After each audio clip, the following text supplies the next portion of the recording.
Hello cinephiles, welcome to the 28th episode of the Boys comic series, जहां हम बात करने वाले हैं इशू 35 और 36 की। बेसिकली ये दोनों इशूज़ एमएम यानी मदर्स मिल्क का कॉमिक ओरिजिन है, तो आप इस एपिसोड को एक्चुअली एमएम के कॉमिक ओरिजिन वीडियो की तरह भी देख सकते हो।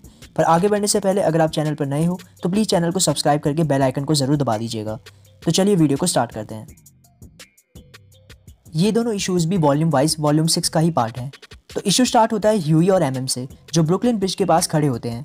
जैसा कि पिछले इश्यूज़ में आपने देखा होगा कि बॉयज़ कॉमिक में 9/11 के अटैक में ट्विन टावर्स की जगह ब्रुकलिन ब्रिज डैमेज हुआ था और उसी का रिकंस्ट्रक्शन अभी चल रहा होता है, जिसे देखते हुए ह्यूई और एमएम बातें कर रहे होते हैं। आपको याद ही होगा कि पिछले एपिसोड में बुचर ने एमएम से मौका मिलने पर ह्यूई से बात करने को कहा था, तो एमएम वही यहाँ पर कर रहा होता है। एमएम ब्रिज को देखते हुए बताता है कि 9/11 के अटैक वाले दिन वो भी इसी ब्रिज पर मौजूद था, जिसे सुनकर ह्यूई थोड़ा हैरान हो जाता है। एमएम आगे बताता है कि बॉयज़ के सभी मेंबर्स में से सिर्फ वही ऐसा है जिसे बर्थ से पहले ही कंपाउंड वी मिल चुका था, क्योंकि बुचर और फ्रेंची को भी ह्यूई की तरह CIA ज्वाइन करने के बाद कंपाउंड वी मिला था, जबकि फीमेल में कंपाउंड वी इंजेक्ट किया गया था जब वो एक बच्ची थी, पर उसे भी पैदा होने के बाद ही कंपाउंड वी दिया गया था। ह्यूई ब्रिज से रिलेटेड कोई बात पूछने वाला होता है, पर एमएम की बात सुनकर वो उसे अपनी बात कंटिन्यू करने के लिए कहता है और एमएम अपने और अपनी फैमिली के बारे में बताना कंटिन्यू करता है। एमएम बताता है कि वो हार्लेम नाम की जगह पर 1969 में पैदा हुआ था। उसकी फैमिली में उसके अलावा उसके पापा, मम्मी और एक भाई था, पर उसका भाई माइकल मेंटली रिटार्डेड था और एमएम को भी एक प्रॉब्लम थी, जिसके बारे में अब हम आगे बात करेंगे। एमएम आगे बताता है कि 2 साल की एज तक उसकी हालत भी ख़राब रही और कई बार वो मरते मरते बचा।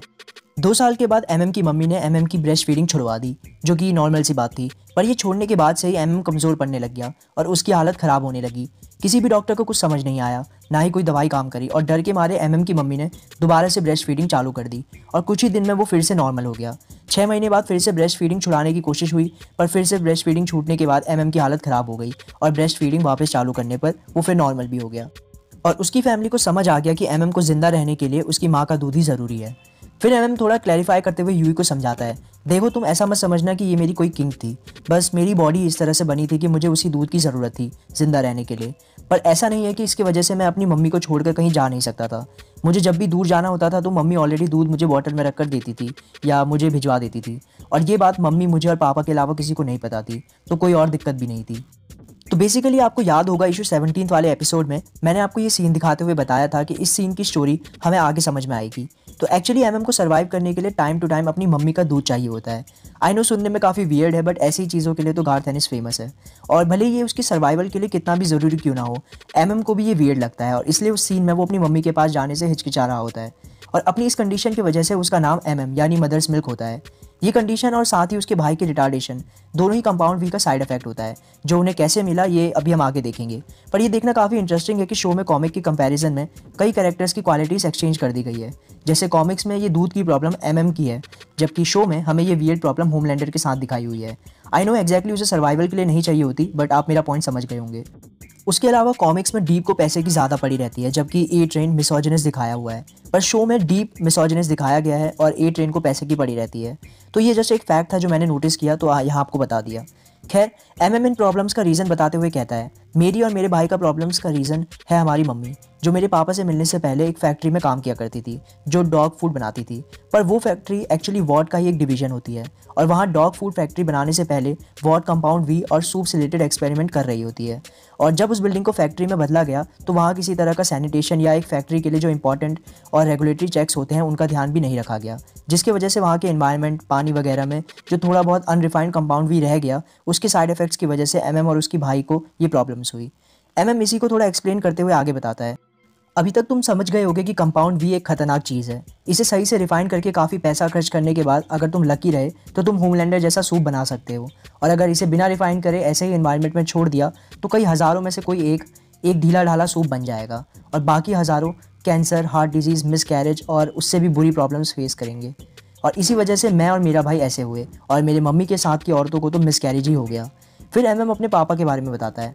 तो एमएम के पापा स्टार्टिंग में एक छोटे क्रिमिनल होते हैं, जिसकी वजह से उन्हें जेल जाना पड़ता है, पर जेल जाकर उन्हें एक ऐसी चीज़ का एक्सेस मिलता है जो उन्हें पहले नहीं मिला था, और वो है लाइब्रेरी, जिसकी मदद से वो पढ़ते हैं और अपने आप को एजुकेट करते हैं, स्पेसिफिकली लॉ में, और 4 साल बाद अपना केस खुद लड़कर अपने आप को जेल से बाहर निकलवा देते हैं, जिसके बाद वो एमएम की मम्मी से मिलते हैं और अपनी फैमिली स्टार्ट करते हैं। फिर हम देखते हैं कि एमएम के पापा वॉट के खिलाफ एक केस फाइल कर देते हैं। वॉर्ड की फैक्ट्री की प्रॉपर सैनिटेशन और चेक्स का ध्यान ना रखने के लिए। पर इसमें बाकी कोई भी उनका साथ नहीं देता है, क्योंकि कोई भी वॉर्ड जैसी बड़ी कंपनी से उलझना नहीं चाहता था। और क्योंकि उसके पापा को एक बार जेल हो रखी थी, तो वो खुद भी उस केस को नहीं लड़ सकते थे। इसलिए उन्होंने केस लड़ने के लिए एक वकील रख लिया होता है, जो कि सिर्फ नाम का होता है, क्योंकि मेजर काम तो अभी भी एमएम के पापा ही कर रहे होते हैं। और सालों तक केस लड़ने के बाद, कई बार केस हार कर दोबारा से केस करने के बाद फाइनली 8वीं या 9वीं बार में एमएम और उसकी फैमिली केस जीत जाती है। पर इसमें भी उन्हें कोई बहुत ज़्यादा पैसे नहीं मिलते हैं, ना ही वॉर्ड का कोई भी आदमी जेल जाता है। पर एट लास्ट उन्हें वॉर्ड के खिलाफ एक जीत तो मिल ही जाती है। पर यहीं एमएम के कैरेक्टर और उसके वॉर्ड के लिए नफरत का पहला डिफाइनिंग पॉइंट आता है, जब केस हारने के बाद वॉर्ड के लॉयर्स जाते जाते एक दूसरे से कह रहे होते हैं, विन सम लूज सम। मतलब जिस केस के लिए एमएम के पापा ने अपने इतने साल लगा दिए, दिन रात मेहनत करी, उस केस से वॉर्ड या उनके लॉयर्स को कुछ खास फर्क नहीं पड़ता। और ये बात साइड में खड़ा एमएम सुन लेता है और उसकी नफरत वॉर्ड के लिए और भी बढ़ जाती है। खैर, ये केस जीतने के बाद कुछ टाइम तक एमएम और उसकी फैमिली खुशी खुशी रहते हैं, क्योंकि अब जो होना था वो हो चुका था। और कहने के लिए ही सही, बट वॉर्ड एक केस हार भी चुका था। बट यहाँ से स्टोरी थोड़ा डार्क टर्न लेती है। एक दिन एमएम और उसके भाई अपने घर के सामने खेल रहे होते हैं और उनके मम्मी पापा उन्हें खेलते हुए देख रहे होते हैं। और ये बताते हुए एमएम ह्यूई से कहता है कि सुपर पावर्स की एक बात याद रखना ह्यूई, वो हमेशा गलत टाइम पर किक करती है। और हम देखते हैं कि एमएम के भाई माइकल ने खेलते हुए प्रोटेक्शन के लिए हेलमेट पहना होता है। अचानक से कंपाउंड वी माइकल में किक इन कर जाता है, जिससे म्यूटेट होकर उसकी बॉडी बढ़ने लग जाती है। पर क्योंकि उसने सर पर हेलमेट पहना होता है, उसका सर बढ़ने की कोशिश कर रहा होता है, पर हेलमेट की वजह से वो बढ़ नहीं पाता। उसके पापा इस ड्यूरिंग हेलमेट उसके सर से निकालने की कोशिश करते हैं, पर वो सक्सेसफुल नहीं हो पाते और उस हेलमेट में दबकर उसका सर फट जाता है और एमएम के भाई माइकल की वहीं डेथ हो जाती है। पर एमएम के लिए ट्रेजेडी यहीं खत्म नहीं होती, क्योंकि इस इंसिडेंट के बाद एमएम के पापा फिर से वॉर्ड पर केस करने की तैयारी में लग जाते हैं। पर ऑलरेडी सालों की फ्रस्ट्रेशन से वो एग्जॉस्ट हो चुके होते हैं और माइकल की डेथ के कुछ दिनों बाद ही एमएम के पापा की भी डेथ हो जाती है। इस सबसे परेशान एमएम वॉर्ड के खिलाफ लड़ाई को आगे बढ़ाने की सोच रहा होता है। पर एक्चुअली कंपाउंड वी का असर सिर्फ एमएम और माइकल पर ही नहीं हुआ था, बल्कि एमएम की मम्मी पर भी उसका साइड इफेक्ट हुआ था, जिनका वेट दिन पर दिन बढ़ता जा रहा था। और इसी वजह से एमएम ने वॉर्ड की कहानी को वहीं छोड़ दिया और डिसाइड किया कि वो बस अपनी मम्मी पर ही ध्यान देगा। कुछ टाइम बाद एमएम को एक लड़की मिल जाती है और वो शादी कर लेता है, जिसके बारे में हम थोड़ी देर में अभी बात करेंगे। एमएम पैसों के लिए आर्मी ज्वाइन कर लेता है, जहां उसकी बॉडी हाइट देखते हुए उसे आर्मी हैवी वेट चैंपियनशिप में डाल दिया जाता है, जहां उसका मैच जॉन नाम के एक बॉक्सर से होता है, जो कि एमएम को बहुत बुरी तरह से पीट रहा होता है। और तभी एमएम ह्यूई से कहता है, तुम्हें याद है ना मैंने सुपर पावर्स के बारे में क्या बोला था, वो हमेशा गलत टाइम पर किक इन करती है। और एमएम के ऐसा कहते हुए हम देखते हैं कि इतने टाइम पिटने के बाद फाइनली एमएम एक पंच मारने में सक्सेसफुल होता है, पर उस एक पंच में एमएम जॉन की गर्दन ही उड़ा देता है। ऑब्वियसली यहाँ पे एमएम ने जानबूझकर उस बॉक्सर को नहीं मारा होता है, बट ये बात सिर्फ उसे ही पता होती है और एमएम को मर्डर के लिए आर्मी से निकाल दिया जाता है और जेल में डाल दिया जाता है। और यहाँ एमएम का दूसरा लाइफ डिफाइनिंग मोमेंट आता है, जब जेल में एमएम से मिलने मैलरी और बुचर आते हैं। बुचर एमएम के पास आकर उसकी फैमिली के बारे में बताने लग जाता है कि कैसे उसका भाई और उसके पापा की डेथ हुई, जिसे सुनकर एमएम भड़क जाता है और कहता है कि मैंने ये सब तो कभी आर्मी को नहीं बताया था, तुम कौन हो। जिस पर बुचर कहता है कि नहीं, मैं आर्मी में दी गई डिटेल्स नहीं बता रहा हूँ, बल्कि मैं तो ये डिटेल्स यहाँ से चुरा कर लेकर आ रहा हूँ। और बुचर एमएम को फाइल का फ्रंट दिखाता है, जिस पर वॉट अमेरिकन का साइन बना होता है, जिसे देखकर एमएम गुस्सा होकर बुचर को धमकी देने लगता है और कहता है, वॉट हमेशा से मुझ पर नज़र रख रही थी और तुम मुझे यहाँ उनके पास ले जाने आए हो, क्यों। जिस पर बुचर जवाब देता है, हाँ, वॉट तुम पर नज़र रख रही थी और नहीं, हम तुम्हें उनके पास ले जाने नहीं आए हैं। फिर बुचर आगे बताता है, वॉट तुम जैसे लोगों पर नज़र रखती है जिन्हें कभी भी किसी भी फॉर्म में कंपाउंड भी मिला हुआ हो, क्योंकि उन्हें पता है आज नहीं तो कल कुछ ना कुछ रिएक्शन ज़रूर होगा। अगर उस रिएक्शन से तुम्हें सुपर पावर्स मिलती हैं तो वो तुम्हें एक केप पहनाकर सूप बना देंगे, और अगर उस रिएक्शन से कुछ गड़बड़ होती है तो वो तुम्हें चुपचाप ठिकाने लगा देंगे ताकि उनकी पोल ना खुले। पर हम भी नज़र रखते हैं ताकि ऐसे केसेस में हम वॉर्ड से पहले पहुँच पाए। तुम्हारे केस में हम लकी थे कि तुम मिलिट्री में थे, जिससे तुम्हें ढूंढने में हमें वॉर्ड के कंपैरिजन में हेड स्टार्ट मिल गया। एमएम पूछता है कि तुम मुझसे क्या चाहते हो, जिस पर बुचर कहता है कि हम तुमसे बात करना चाहते हैं। और ऐसा कहते हुए वो एमएम को वहाँ से बाहर निकालकर एमएम को बॉयज़ के बारे में बताते हैं। एमएम ये सब बता ही रहा होता है कि ह्यूई उससे पूछता है, अगर तुम बुरा ना मानो तो क्या मैं कुछ पूछ सकता हूँ। तुमने कहा था कि जब तुम्हें अपनी मम्मी से दूध नहीं मिलता तो तुम कमज़ोर हो जाते हो, तो मैं बस ये सोच रहा था कि अगर क्या तुम्हें अभी भी उसकी ज़रूरत पड़ती है। पर एमएम जवाब देने की जगह बात बदलते हुए कहता है, तुम कॉफ़ी पियोगे। ह्यूई हाँ कहता है और एमएम कहता है, एक मेरे लिए भी लेकर आना, और ह्यूई कॉफ़ी लेने चला जाता है। ह्यूई को यहाँ जवाब भले ही ना मिला हो, बट हमने जैसा स्टार्टिंग में देखा हमें इस बात का ऑलरेडी जवाब मिल चुका है। खैर, ह्यूई वापस आता है और अब हमें एमएम की वाइफ और बच्ची के बारे में पता चलता है। बेसिकली एमएम की वाइफ एक ड्रग एडिक्ट होती है, बट एमएम को ये बात शादी से पहले पता नहीं होती। और तो और जब एमएम आर्मी और बॉयज़ के साथ होता है, उस दौरान एमएम की वाइफ उसकी बच्ची को लेकर भाग जाती है और इस वजह से एमएम काफ़ी परेशान होता है। इस टाइम तक एमएम को बुचर के साथ काम करते हुए 1 साल के राउंड हो चुका होता है और बुचर और एमएम को इस टाइम तक एक दूसरे के लिए काफ़ी रिस्पेक्ट आ चुकी होती है, और इसीलिए बुचर डिसाइड करता है कि वो एमएम की बच्ची को वापस लाने में उसकी मदद करेगा।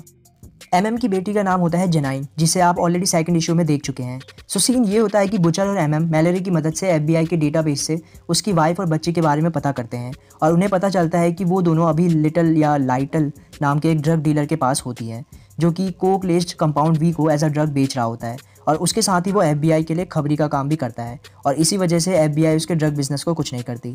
लिटल और एफबीआई दोनों इस चीज़ से खुश नहीं होते कि उनकी इन्फॉर्मेशन सीआईए के कुछ लोग यूज़ कर रहे हैं, पर मैलेरी के इन्फ्लुएंस की वजह से लिटल एमएम को उसकी बेटी देने के लिए तैयार हो जाता है अगर वो आके उसे ले जाना चाहे तो, और बुचर और एमएम चले जाते हैं एमएम की बेटी को लेने के लिए। लिटल के मेन घर के बाहर हम देखते हैं कि कई नशेड़ी कंपाउंड वी से लेस ड्रग फूंक रहे होते हैं और जैसे ही एमएम और बुचर लिटल के मेन घर पहुंचते हैं, लिटल का आदमी कहता है कि अंदर सिर्फ एमएम आ सकता है और इसलिए बुचर बाहर ही रुक जाता है। अंदर एमएम लिटल से मिलता है जो उसकी एडिक्ट बीवी के बारे में बता रहा होता है, बट इस पॉइंट तक एमएम को उससे कोई फ़र्क नहीं पड़ता था और उसे बस अपनी बेटी की ही परवाह थी। एमएम अपनी बेटी से मिलता है और दूसरी तरफ बाहर एक नशेड़ी आकर बुचर से पैसे मांगने लगता है, बट ऑब्वियसली बुचर मना कर देता है और वो नशेड़ी बुचर को धमकाने लगता है। पहले तो बुचर अपने नेचर से हटकर उसे शांति से समझाने की कोशिश करता है, पर जब वो नहीं मानता तो वो उस आदमी के सर पर अपने सर से मार देता है। वहीं लिटिल एमएम को बताता है कि इस सब में ना उसका कोई फ़ायदा हो रहा है, ऊपर से उसकी सरदर्दी और बढ़ जाएगी जब जेनाइन की मम्मी उसे जेनाइन के बारे में पूछेगी और इसीलिए उसे एमएम और बुचर का यहाँ आना बिल्कुल भी पसंद नहीं आया है। इसके बाद लिटिल कहता है कि सीआईए ने मुझे ज़रूर ड्राफ्ट भेजा था तुम्हारा ध्यान रखने के लिए, पर मैं श्योर हूँ कि उन्होंने बाहर बैठे नशेड़ियों को कोई नोटिस नहीं दिया होगा और वो बुचर के साथ क्या करते हैं वो उसकी जिम्मेदारी नहीं है। ये सुनकर एमएम समझ जाता है कि बाहर कुछ गड़बड़ है। बाहर बुचर के उस नशेड़ी को मारने पर आसपास के सभी नशेड़ी बुचर से लड़ने आ जाते हैं। अब बुचर वैसे तो एक ट्रेंड मर्सनरी है और साथ ही उसके बॉडी में प्योर कंपाउंड वी भी है, बट वो नशेड़ी नंबर्स में बहुत ज़्यादा होते हैं और साथ ही थोड़ा ही सही बट उस ड्रग से उनकी बॉडी में भी कंपाउंड वी जा चुका होता है, जिससे वो एक नॉर्मल इंसान से ज़्यादा स्ट्रॉन्ग बन जाते हैं, जिसकी वजह से वो सभी मिलकर बुचर पर भारी पड़ रहे होते हैं। पर इतने में एमएम बाहर आ जाता है और कई नशेड़ियों को मारकर वहाँ से भगा देता है और एमएम के मारने पर बाकी नशेड़ी भी डर के मारे वहाँ से भाग जाते हैं और हम देखते हैं बुचर को इस हालत में, जो एमएम को देखकर कहता है ज़्यादा चोट नहीं लगी, बस हंसते टाइम दर्द हो रहा है। एमएम आगे बताता है कि मदद करने के बावजूद भी उस दिन के बाद से कभी भी बुचर ने उस बात को मेंशन नहीं किया क्योंकि वो एमएम पर कोई एहसान नहीं जताना चाहता था। और यहाँ हमें बुचर की कुछ अच्छी क्वालिटीज़ देखने को मिलती हैं कि वो हमेशा अपने टीम के लिए लड़ने को तैयार रहता है। एमएम आगे बताता है कि पर कुछ साल पहले अचानक से जेनाइन की मम्मी कहीं से वापस आ जाती है और जेनाइन की कस्टडी मांगने लगती है। उसे कस्टडी तो नहीं मिलती, बट इसके वजह से जेनाइन को ऐसा लगने लगता है कि एमएम जेनाइन को उसकी मम्मी से दूर रख रहा है और इसीलिए जेनाइन और एमएम के रिश्ते में थोड़े इश्यूज आ जाते हैं, जिसका एग्जाम्पल हमने सेकंड इशू में भी देखा था। खैर, जेनाइन को वापस लाने के इंसिडेंट के कुछ टाइम बाद बुचर ठीक हो जाता है और बॉयज़ मिलकर सूप्स के खिलाफ कई मिशन करते हैं। इस सब में से एक नोटेबल फोटो है ये, जहाँ होमलैंडर किसी का लिटरली दिल खा रहा है। डैम। इसके बाद जो एमएम ने स्टार्टिंग में कहा था कि 9/11 के अटैक वाले दिन एमएम भी उसी ब्रिज पर था, उसका सीन हमें दिखता है। एमएम और बाकी सिटीजन्स नॉर्मली उस ब्रिज पर प्रेजेंट होते हैं, तभी अचानक से प्लेन गिरता है और एमएम बेहोश हो जाता है। एमएम की आंखें खुलती है तो उसको काफ़ी चोट लग चुकी होती है, पर फिर भी वो बाकी लोगों के कंपैरिजन में एक बेहतर हालत में होता है क्योंकि उसके आसपास के लोग या तो मर चुके होते हैं या उनकी बॉडी पार्ट्स कट चुके होते हैं। एमएम देखता है कि एक गाड़ी में एक औरत और कुछ बच्चे होते हैं और वो गाड़ी ब्रिज से गिरने वाली होती है। एमएम पास जाकर उस औरत को गाड़ी से बाहर खींचकर बचाने की कोशिश करता है, पर उसके बच्चे गाड़ी समेत नीचे गिर जाते हैं और वो औरत माई किड्स चिल्लाते रह जाती है और हम देखते हैं कि गाड़ी से निकलते हुए वो भी आधी कट चुकी होती है और हमें 9/11 के अटैक उस ब्रिज पर खड़े लोगों के पर्सपेक्टिव से दिखता है। एमएम इस इंसिडेंट को बताने के बाद कहता है इसलिए हमें वॉट को रोकना ज़रूरी है। वो फैक्ट्री वर्कर्स, वो ब्रिज के लोग और न जाने कितने लोगों को वॉट और सूप्स की वजह से अपनी जान गंवानी पड़ी, उन्हें लोगों की जान की कोई परवाह नहीं है। ह्यूई कहता है तो तुम वॉट और सूप्स को इसका जिम्मेदार मानते हो, टेररिस्ट को नहीं।